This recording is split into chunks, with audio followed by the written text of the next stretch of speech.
Casper, ako lang yung 2 beses na kulong natanggap ng tao. No? Ang pakyo ka, gago!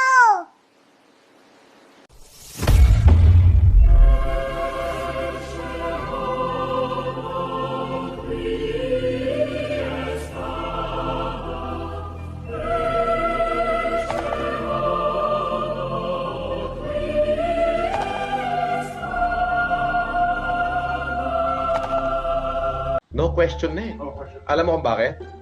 Ako na lang ang gumawa nito eh. Sa lahat na nilalang. Sa lahat na nilalang sa mundo. 2 lang kaming gumawa. Si Jesus Christ. At saka ako. Pagka pala talagang pag talagang wala kang ginawang masama, kahit napasamain kanila ng todo, alam ng taong bayan yung totoong nangyayari. Kasi ba pinagbibintangan nila ako na marami daw akong binudol? Bakit nga naman wala nagkakaso sa akin? Di ba? Ay, nako! At nakagunggong mo! Wala akong pending na kasong estapa at wala akong kasong estapa!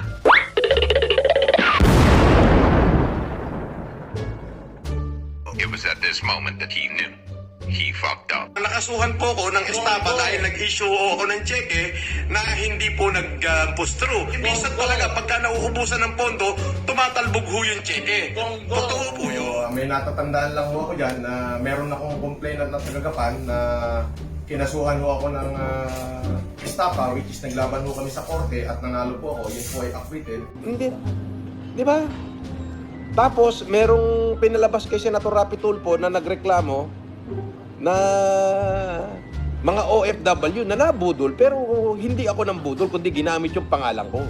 Ebidensya na kung saan is ito. Malungkot po talaga, sir. Ito. Hindi lang kayo, kundi marami. Ang dami po. Mga naloko nitong Levi Wait, aka TV Busle. GC Brown, squad. GC, maglabas na nga malabas ka pa ng audio. Napakaganda yung nilalabas mo para kay Good Francis Leo Marcos. Ha?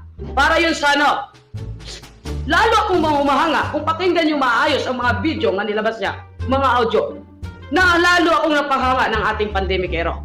Vice President Ipipsay Sambuanga bumisita sa akin. Sabi niya sa akin, bibigyan kita ng kapangyarihan. Isumpa mo lahat ng wish mo, mangyayari. Ayan. Paano kasi pagkatapos? Ano na status? Kapag ang presscom, ayusin na lang yung lamisan niya doon kasi yung sa gilid ng presscom, mapapansin na puro buti, puro mga alak doon. Maglasingan sila doon. Maglasingan. Oy, boss Lee nga pala, nakalimutan ko pag yung di ba pupunta kami diyan pagka labas ni boss. Yeah. Party diyan, boss Lee. Ano bang pwede nating gimmick diyan sa inyo? Depende. Kung anong gusto niya, bibigay ko. Opo, paano kayo naloko? Ano po yung motive? Sa to, sir, nakilala lang namin sa Sukmid. Sa social media? Okay. Ano po yung kanyang estilo ng panluloko? Ano po siya, vlogger po siya, sir, eh. Kasi noon po, nung panahon ni Francis Leo Marcos, hindi po ba nung pandemic nagbibigay ng bigas? Tapos ang daming nagkagusto doon. Kaya yun ang kinuha niya po na yung kainaan namin. Okay. Kaya yun po. Paano pong ginawa niya? Nangingi ng pera sa inyo? Opo, nung mag-imbis daw po sa imbis, na ang dami niya po talagang naguyo na mag-imbis, sir. Magkano po na-invest nyo? Ako po, 262,900 po ako. Yung iba po, may mga milyon-milyon po. Dami po talaga. Paano kayo kung busy sa For sure, hindi papalabas nito poison yan. So yung ibinibintang ko sa akin na marami akong nalokong OFW, ang totoo ho nun ay marami hong gumamit ng pangalan ko. Isa na nga ho yung Levi Insyong Wata. Matagal na po tayong gustong tapusin ang mga kasamaan sa grupo ni Norman Mahusin. Ikiipgalim. Dahil pinagdasal natin yan at God is good. Dahil wala na pong mabibiktima. Woo! Ganyan sila, boss Mali. Hindi punta na, ayun lang, 2 beses ako nakulong. Tapos ako lang yung tangkap ng tao. Pero alam mo ba lahat ng mga great man nakulong? Karamihan. Si Jose Rizal. Si Ninoy. Nax naman. Hugot pa more. Pero, alam mo pare, tama ka eh. Kaya nga, bilib ako sa iyo eh. Sila nagpapatay sa tatay nila, ano ka ba? Totoo yan! Alam mo ako, putang ina, 30 taon na ako nagtatago eh. Putang ina yung sama nila ko. 30 years, putang ina, they put us on shame. Pero totoo tatay, sila nagpapatay sa tatay nila. Bakit sila nagharang ko totoo? Kung hindi totoo, ay di dapat sigawan nila ako rito. Sumunod, tapos ba? Yes! Tapat mo lang? Yes! O, tingnan mo, nagharang mo. Di ba dapat ganyan lang yung screen? Tingnan mo. O, di ba tingnan mo yung screen? Tingnan mo yung screen, no? Lahat kami rito, record yan. Bakit nagharang? Kasi ayaw lang makita mo ako. Kasi araw-araw nila naririnig na putang ina. Yun, sila ang nagpapatay sa kanilang ama. Para ano? Anong putang ina papapatay namin, Marcos? We are the Marcoses, papapatay namin si Ninoy, broad daylight. We are the Marcoses, papapatay namin si Ninoy, broad daylight. We are the Marcoses, papapatay namin si Ninoy, broad daylight. May mga media na awal. Pare, come on. I could not see any logic in there. Si Juan Bautista. Puro mga bilanggo yan eh. Puro kinulong yan eh. Pero great man. Si Nelson Mandela. Oh. Diba? Sila yung mga nakulong natanggap ng tao. Oh, mo? Nelson Mandela. Diba? Ferdinand Marcos, nakakulong yan. Kapatid kasi po. Pero ang pumirma ng birth certificate ko si Pacifico Enrique Marcos.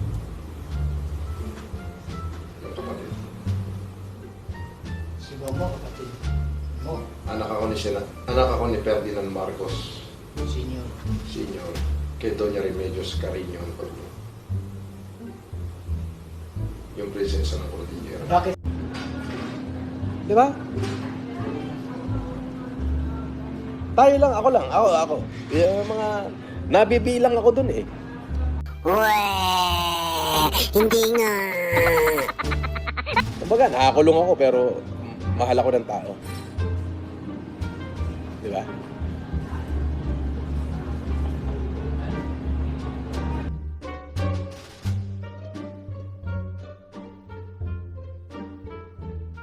We have other holdings and we are verifying the holdings of NBI as against his involvement in other activities.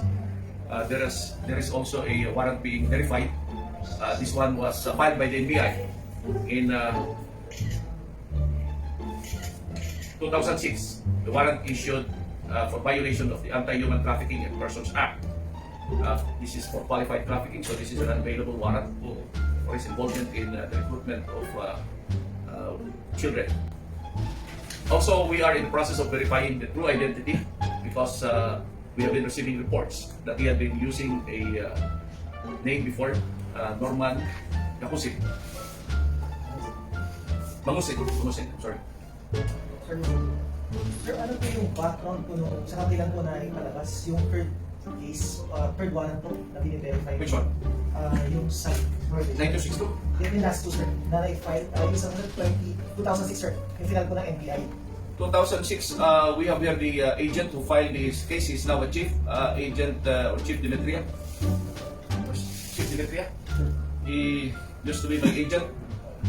Understand I was the chief of the Anti-Human Trafficking Division when we filed this case. Saan, sir? Pepe pa ako nun.